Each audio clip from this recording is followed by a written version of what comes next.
Hello, Hyro family. Hi, hello, hi, and welcome. So I just got a little bit of a package today. As I told y'all last time, I was supposed to get two sets of dice, and it's also interesting that this came today because of literally I was logging a dream in my little dream app that I had last night, and then I step outside my room to go get some more food. And my dad was like, "You got a package?" I was like, "I got a package." And it was the second set of dice. I was like, "Oh, interesting. Yeah, it worked." So here was the first set. This set was lovely. It was amazing. Don't remember what it came out. Don't remember what came out, but I remember that it was amazing. And it was lovely. Now we have the second set that I haven't actually seen yet. They sent me all this again.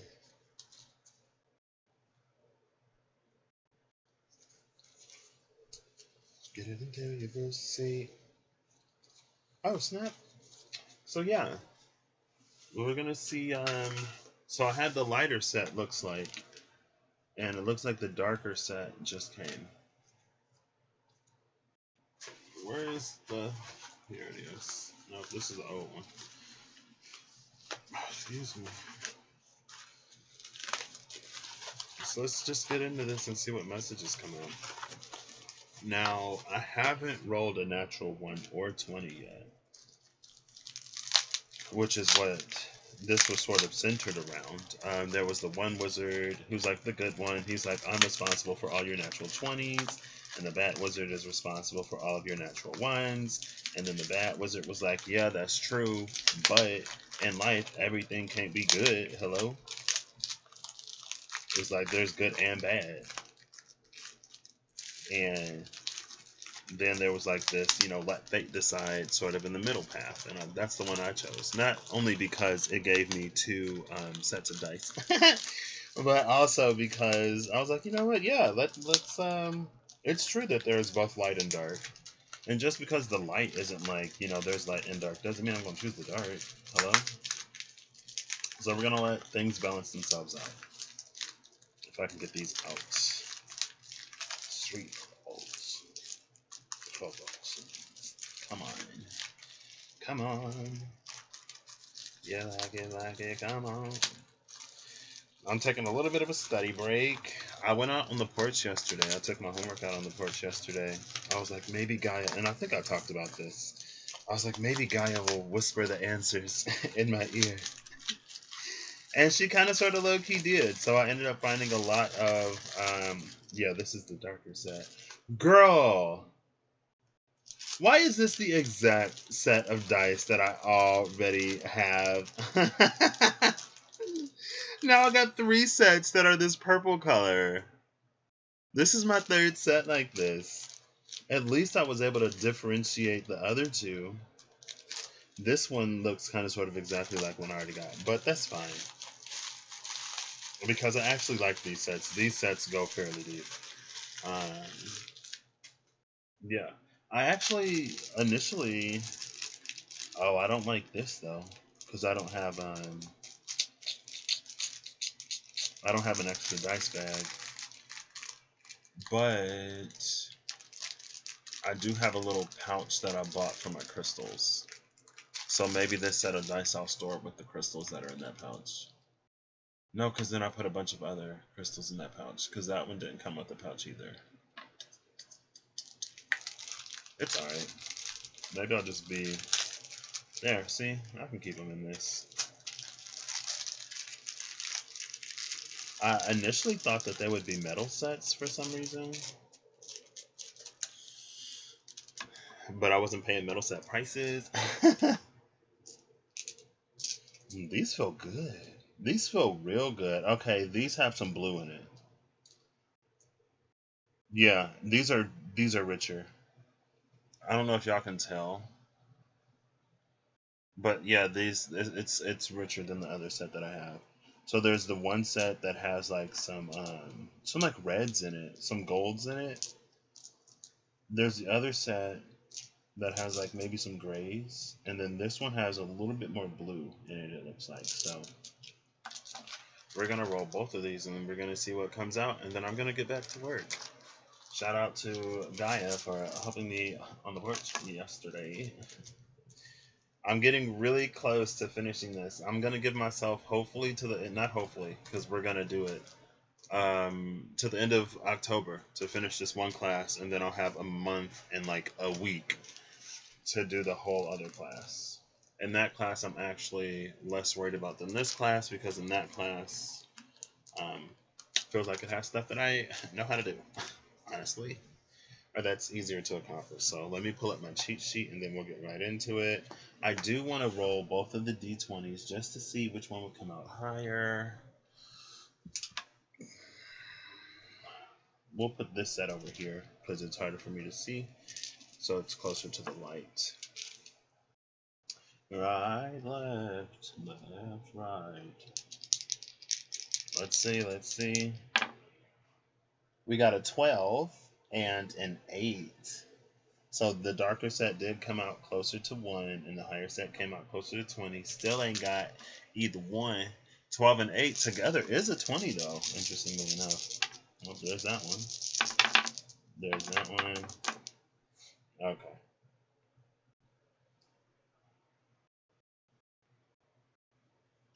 So let's see. We got a 4 up here and a 4 over here. Interesting. 4 and 4. We'll go up the chain. Then we have a 2 and a 5. We have a 3 and a 4. 2, 3, 4, 5. Well, 2, 3, 5, 4 technically. Then we'll go for the D12. We have an 8 and a 12. That's interesting. We have 16, and who is this? 7. Who are you? Who are you? Oh, is this another 4? Girl, I can't read. Yeah, it's a 4. We got another 4. This side got a 4, 4, 4. So 16 and 4. And then we have 42 and 47. Yeah, 42 and 47. So let's see. Let's see. It's 221 right now.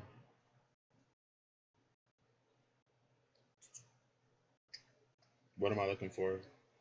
Yeah, okay. I was like, hello? I kind of want to use the Wild Unknown Archetypes. Because when I was like, what am I looking for? It was like this, the thing about transitions, like when you go from one, whatchamacallit, to another. Like if you walk through a doorway, or if you walk into a different room, and then you forget why you went there. It was like I opened up my phone, which was like a transition. And then I was like, wait, why did I open my phone? What am I looking for? Hello? 46 and 47 is the Scholar of Realms. 42 is the 7 of Realms. So we have the 7 of Realms over here, and then the Scholar of Realms over here. So how are we going to do this? So they're both dealing with the element of fire. They're both dealing with the element of vision, the element of the soul. On one hand, we have the heart and the throat. On the other hand, we have the solar plexus and the sacral. What's interesting, though, is that since all of these are different, we have the sacral, the solar plexus, the heart, and the throat. So the only ones not represented are the root, the third eye, and the crown. The energy on the lighter side is higher. It's more based on the lower side, but that side came out with Scorpio and the Tower, which is another scorpionic energy through the influence of Mars. On the other side is the Emperor, with the Piscean energy. And then on the side of the Emperor, we have the Scholar of Realms. On the side of all that Scorpio Tower energy, we have the Seven of Realms. So let's start with this side first. So the energy of the Seven of Realms is after we've come into a sort of harmony with the Six of Realms, but before we really begin a journey of mastery. It's like at the six, we think we kind of sort of know everything, but at the seven, there's this sort of like aha moment where we realize that things are a little deeper than we thought that they were.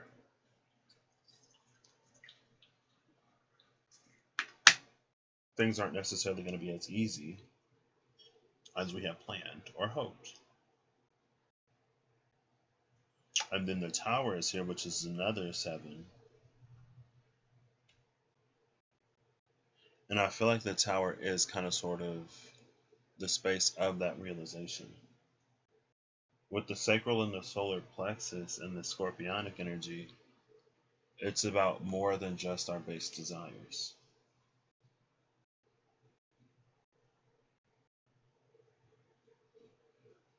Mercury is retrograding in Scorpio right now. Neptune is in Pisces right now.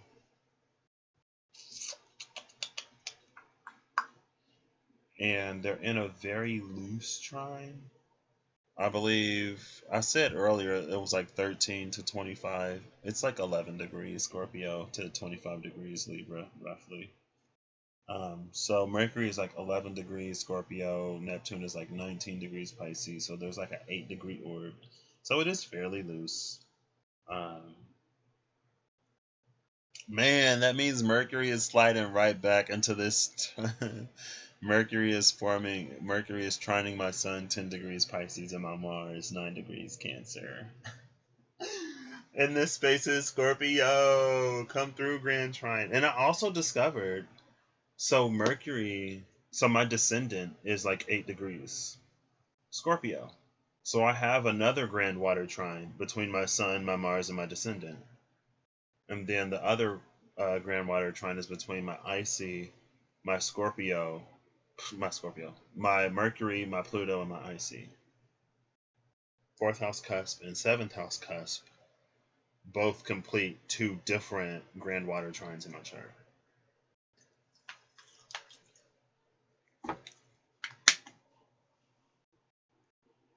But anyway, back to this. So there's this very, I don't think they're necessarily opposed to each other though. Because it makes sense for this energy to be more sacral and solar. Just like it would make sense for this energy to be more heart and throat. And so they're not in opposition, and that's why we have the Scorpio Pisces 8-12 trine here. And then here's, oops, oh, it's still 47. Here's the Tower, and here's the Emperor. The Emperor is Aries. The Tower is Mars. Mars rules both Aries and Scorpio. So here's Aries and Scorpio. The Emperor in the energy of Scorpio itself, right? We're both sitting in fire, which could be related to the soul. I feel like this is related to the dream that I had last night, kind of in a way. Not really, but it's playing out in an interesting way. And then we'll slide this down here. 2, 3, 4, 5. I love this.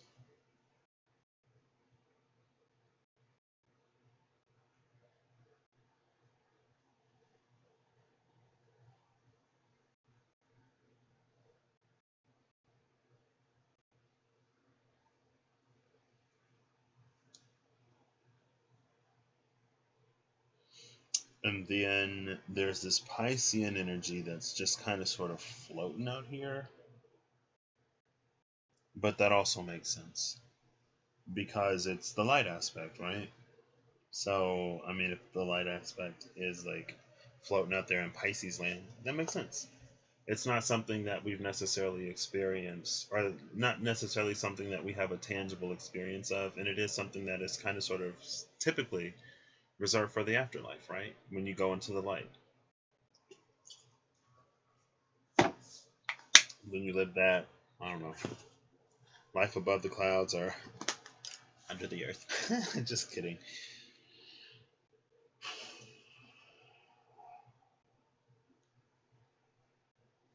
I feel like this honestly is about, it kind of sort of almost feels like two sort of elements of the soul coming into balance.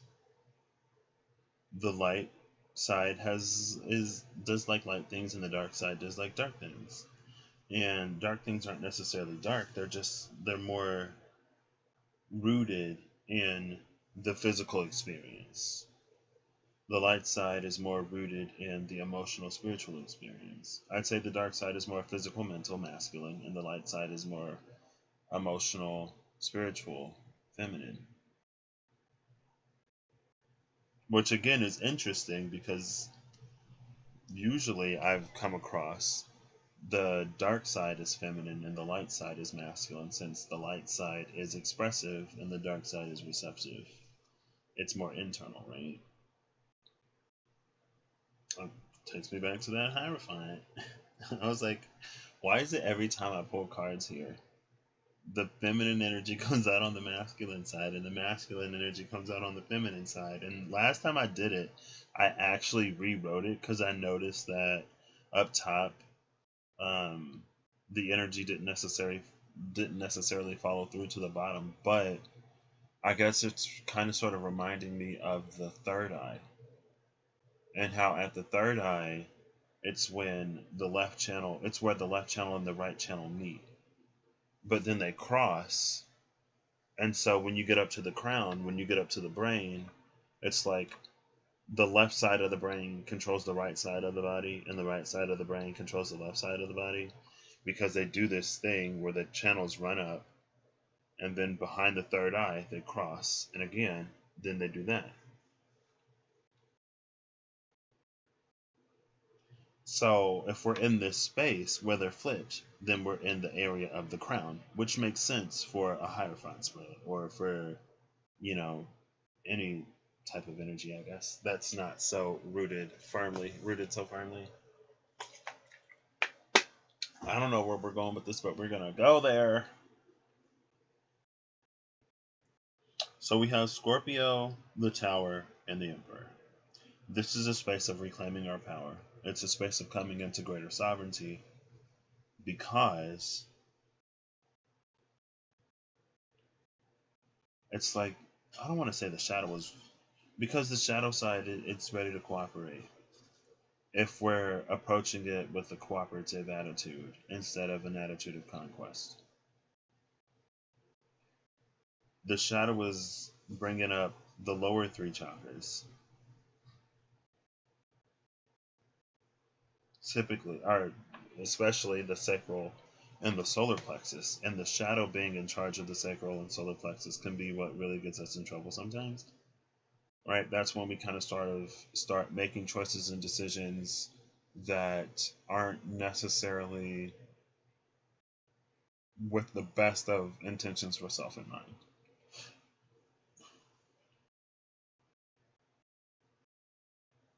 It's honestly like a coping. It's coping. We cope there. And some coping mechanisms are healthier than others. Some coping mechanisms, you know, endanger our life less than others, in a sense of healthy. Some are less helpful than others as well.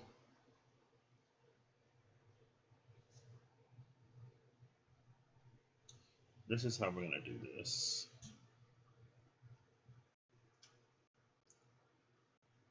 Oh, no, not 82, 42. I'm going to have to look at 82 now. And then we'll put the Pisces right here. Oh, I like this. This feels right. What's 82? Let's see. 82 is Leo. Yes. Shout out to Leo energy. Leo energy coming out on the shadow side. Now the shadow of Leo is egoic and all kind of stuff like that. It's very haughty, very proud, but it can also be protective, right? The part of Leo that will fight, literally fight somebody for someone else, that can also be a part of the shadow, because in its light, it's like, you know, it's warm, it's loving, it's creative, it's inviting, and stuff like that. And again, it's not that the shadow doesn't have anything to give us. So now we have this Piscean energy sitting on the axis. These are a little further out with this tower. Yeah, I like this. Oops. So on the shadow side, we have the Seven of Realms. And again, the Seven of Realms is about coming into a new understanding after we've found some success. But it's almost this realization that our knowledge of the subject is incomplete. And if we want to further our abilities, then it's going to require something more.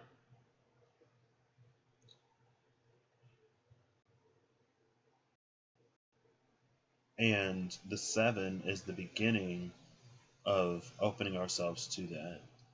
The eight is where most of the mastering of that comes into play.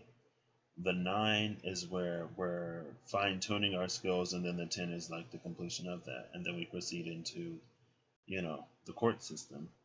And here is the scholar of. I think I'm going to read the I Ching for that too, just to see what's up. Here is the Scholar of Realms.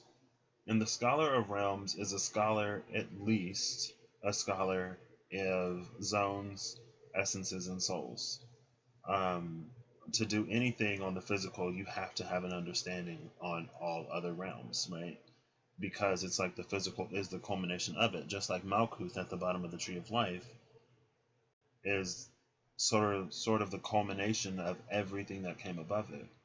And just like Keter, or Kater, or however you pronounce it, is like all of that before it's separated into different colors, right? So it's like Keter is the white light before it enters the prism. Everything between Keter and Malkuth is like a separate color. And then at Malkuth, we put them all back together where we create an image with all of the colors, but it's not that white light, right? They're still differentiable, but all present. Y'all want to quote? Let's do 155. No, 159. We'll do 155 and 159. This is from another 100 quotes to make you think. Some of these are good. Some of these are not so much. I said 155 and 159. 155. There is no point in arguing about matters of taste. 159. Always be flexible. That way you don't get bent out of shape. 160. Let your light shine. It may be exactly what someone else needs to see. I read 160 because I saw light in all caps. There's no point in arguing about matters of taste, and always be flexible. There's no point in arguing, always be flexible. That's an energy that I feel myself more and more called to every day. Honestly, I do. I really do. I really do. Especially at this point. In this point in time, you know, it's less about arguments and more about, I don't know, progressive forward movement. We all have our own sort of takes on things, and we all have our own stances, but you know, we can come together and we can move forward. And like I said about Malkuth, we all bring our own individual colors, and we make the world a prettier place. So, Seven of Pentacles, Knight of Pentacles. This is double Earth. Double Earth is divine yin, supportive power. Yuck. Supportive power, divine yin. In the beginning, there is darkness and confusion, yet deep in that darkness, attainment awaits. The way to success for you is by being receptive and yielding. Yielding is the true way to lead. No need for greater ambition at this time. Be content and at peace with what you possess. Harness the force and power of soft earth. Like the earth, the sage accepts the character of all, for better or for worse, and nurtures all with compassion without exception. I almost said compulsion. Somebody has a compulsive nurturer. I can be like that sometimes. Then you're like, oh, giving too much.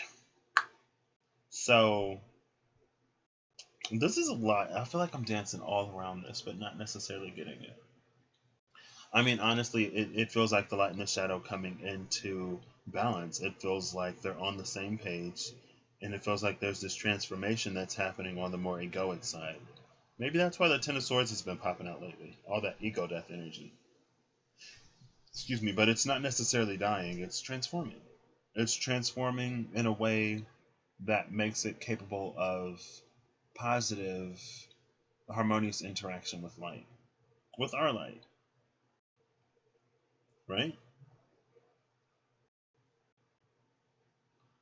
And I feel like that's what this tower is. It's the softening of the ego. It's not necessarily like going away, but as it softens, it's like it doesn't overstep its bounds with the sacral and the solar plexus. And it also, it's like I feel like the light and the shadow, they're both stretched thin, where we're trying to do everything. It's like we try to do everything with the light, and we don't use our shadow at all, or we don't have a healthy relationship with our shadow.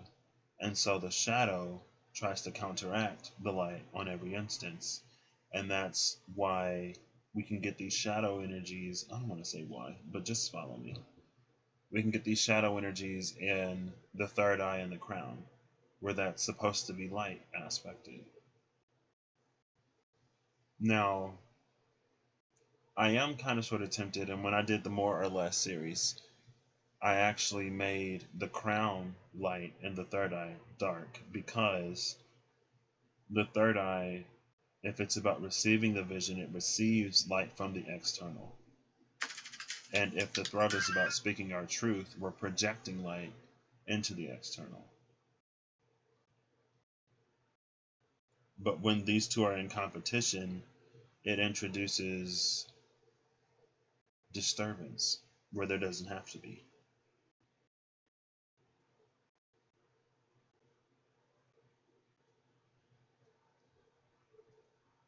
But as this is happening, there are going to be potentially, some very deep root traumas that come to the surface. And they're not coming to the surface to shake us up. They're coming to the surface to be purified and to actually be worked through, to put us in a position of power over them, over ourselves, with this Emperor energy, right? Scorpio, the Tower of the Emperor, like that's why Scorpio energy is bringing all of this up, so that it can be taken care of, so we're not having these triggers sitting below. It's like operating in a minefield, right? It's clearing out all of the mines so that we can freely navigate and roam about this area. And it's leading to this Emperor energy. And again, I feel like it is kind of sort of like both. Oops. Oh, it's an 8 now. Oh, snap. She didn't went all the way up to an 8. She didn't went up to an 8. We'll keep it at an 8. We'll keep it at an 8. All right. Double crown. Um,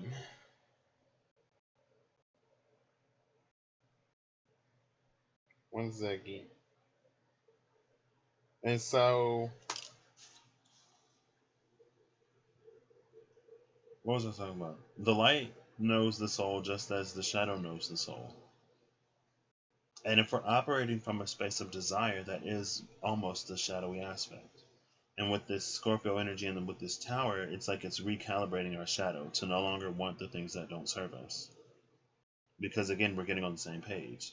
Now the light is coming in with the heart and the throat, and I feel like with the light being in the heart aspect, it resonates and vibrates to a higher frequency, giving us access to that higher heart energy, especially when our alchemized shadow is in charge of the solar plexus and the sacral, but I'm feeling it's really the solar plexus. And it puts us in this Piscean state of being able to align to things and create spaces and exist in spaces that are like after this world. It's like early access to it. And that's why on the light side we have this scholar of realms energy. And again, if this is the scholar of realms, then we're at least a scholar of zones, air, souls, fire, and essences, water, because it all culminates in the physical. And so we're proceeding forth. It's very like internshipy type of energy, right? Like we have this theoretical basis, but we haven't begun to apply it yet. And so this is this is an opportunity to begin to apply these things. And as we apply them, it anchors in the knowing, but it also gives us an opportunity to get clearer on how it works for us and how we navigate in this energy. And again, over here, it's like the shadow is beginning to understand that it requires more than what we initially thought to have our desires met. And it's actually beneficial to cooperate with the light instead of to compete with it. So I feel like I kind of sort of repeated myself until I got there. But that's what this is. I'm going to go now. Excuse me. I'll pull one.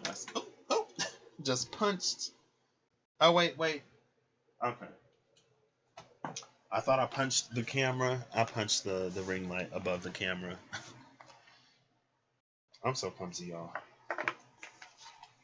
I do want to get like one card or two to clarify this up. Just to see, to clarify. Like if I was on the right track. That's how I'm feeling this though. Archangel of Mysteries. Oh, King of Cups. Our King of Pentacles, Queen of Pentacles at the cut. I mean, Archangel of Mysteries, Ebony Shield. I think. Oh, Ten of Cups with the Archangel of Mysteries. She lights the way for it. Yay. Can you clarify this for me? That was way too much. There we go. Thank you. We're just going to cut it right where this came. The Haunt, Nine of Swords with the Ace of Swords, Sacred Cinnabar at the bottom of the deck. So this is a Ten of Swords overall, but this 10th sword is the clarity that liberates us from this. And I've been talking about the Ten of Swords coming out a lot, being the space of that ego death. This isn't an ego death, and with the Five of Wands under it, I feel like this information, this Ace of Swords, is going to resolve this conflict. It's not an ego death, though. It's like an ego rebirth. It's an ego salvation. And like I said, first time I was seeing this Nine of Swords, it felt like the shadow was trying to put that helmet of horror onto her head, but now I feel like the shadow is taking it back. The shadow is trying to take back this stuff from us, but it can't take it back from us if we're still hanging on to it. And again, that's what I feel like that tower energy and that Scorpio energy is about.